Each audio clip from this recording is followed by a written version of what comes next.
Indiana Fever put to Asia Wilson and the Las Vegas Aces. Good God.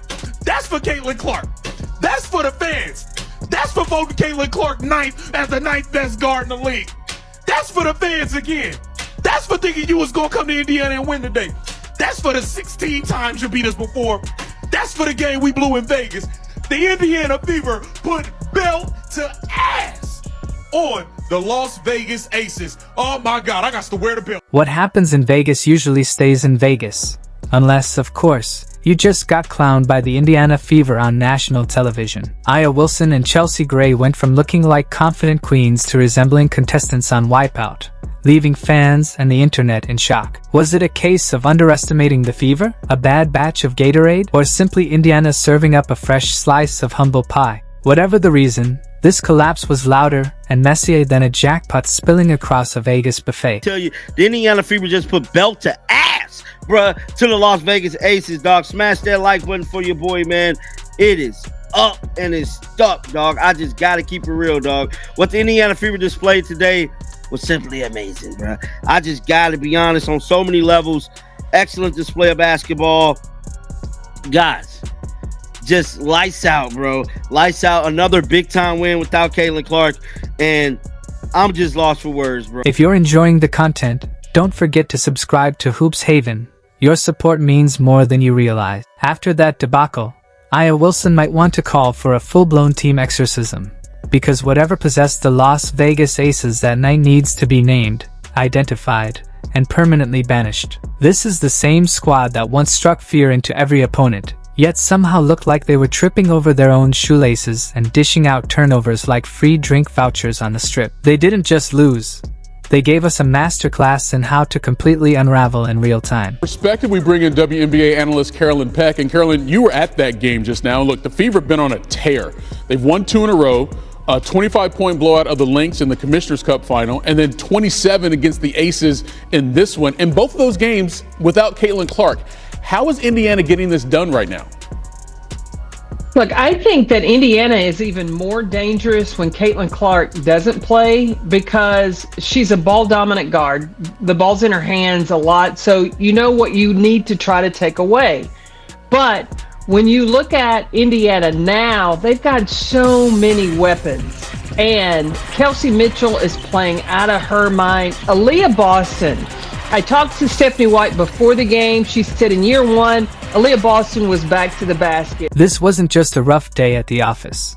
It was the whole building catching fire while someone accidentally leaked the group chat to the boss. The Aces didn't merely get outplayed.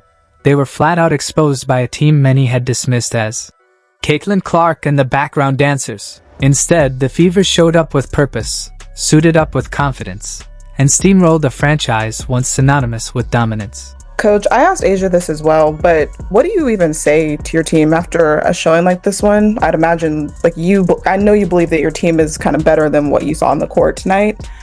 What do you say after something like this? There's not a whole lot to say.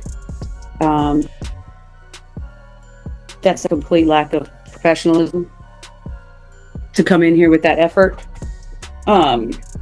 Complete lack of focus. They played harder yesterday in practice by a lot. Wasn't even close. So I don't know how you step onto the floor with 20,000 people in the stands and perform. The kicker? Caitlin Clark was sitting on the sidelines, looking like a proud mom finally watching her kids stand up to the neighborhood bullies. Meanwhile, Aya Wilson, Chelsea Gray, and Kelsey Plum moved like they were stuck in cement. There wasn't a trace of that trademark Aces fire. Their defense vanished, and the offense looked like someone trying to spark a flame with soaked matches. The rhythm was so broken it felt like they were conducting a symphony in reverse. No flow, no bite. Just a carousel of clanked jumpers and wide-eyed stares. Honestly, the only consistent thing about their performance was the confusion plastered on their faces. What a game. The Indiana Fever was flat out dominant today. Dominant from start to finish. From start to finish, it was dominance. Beat down. That's you Uncle Willie's son. Yeah, that's what it was today. The Indiana Fever blow out the Las Vegas Aces by nearly 30 points. They win by a final score of 81-54. That is how you stand on business. And that scoreboard, yikes. You had to double check if it was broken or if the Aces really just put up their lowest total in franchise history. Not just this season, ever. That's historic level embarrassing. The kind of loss you burn the tape and vow never to mention again. If it were a movie, it'd be a straight-to-DVD horror flick titled The Disappearance of the Las Vegas Offense. Aya, once the walking bucket with a side of domination, looked more like someone who just remembered she left the oven on at home. Meanwhile, the Indiana Fever weren't just winning. They were moonwalking across the Aces' grave. It felt like watching a little sibling finally beat the big one after years of getting dunked on. And the best part? The Fever played with a swagger that said loud and clear, "We're done being your highlight reels. It's our turn now." They didn't even need Caitlin Clark to lead the charge. She sat back cool and composed, sipping metaphorical tea, while her squad dismantled the so-called dynasty in real time. Kelsey Mitchell and Aaliyah Boston led the scoring, 25 and 20 points respectively. Natasha Howard followed up her Commissioner's Cup MVP performance by scoring 11 and grabbing 10 boards for another double-double.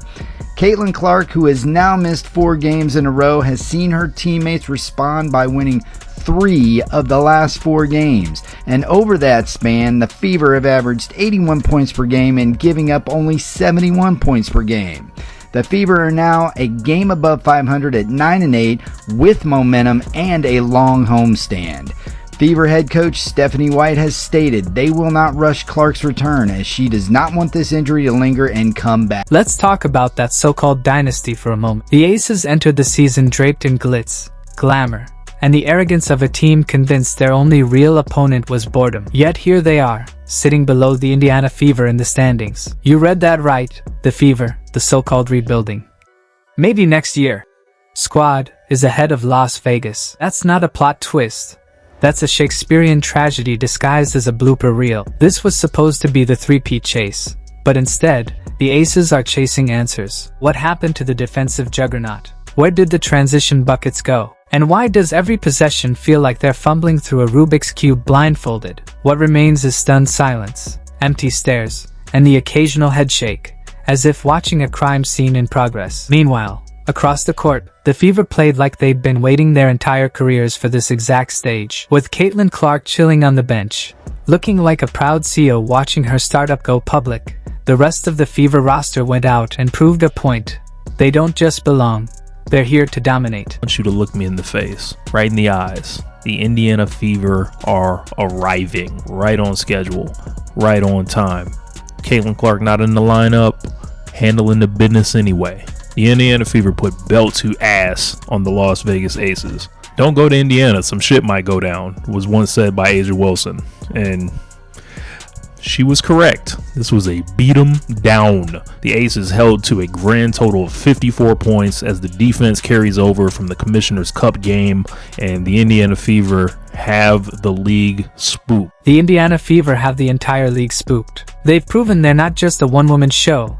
They can lock down on defense, run crisp sets, and light up the scoreboard without leaning solely on Caitlin Clark. More importantly, they've shown this season isn't about surviving. It's about flipping the entire WNBA narrative. If Las Vegas was once the gold standard, Indiana just shattered the mold and rewrote the blueprint. You don't hold the defending champs to their lowest point total in franchise history without sending a message, the Fever practically said. We don't care about your banners, your all-stars, or your Netflix documentaries. This court belongs to us now. And the wildest part? Caitlin didn't even need to lift a finger. That's when you know a culture shift is happening. When the superstar sits back and the team still hums like a well-oiled machine, while the champs look like a messy group project where no one did their part. Suddenly, the Aces are 8-9, staring at a losing record. From title favorites to midterm maybes, their aura has cracked. Their intimidation factor has vanished. Teams aren't afraid of Vegas anymore. In fact, they're circling those matchups in red and licking their chops, because they smell blood in the neon water.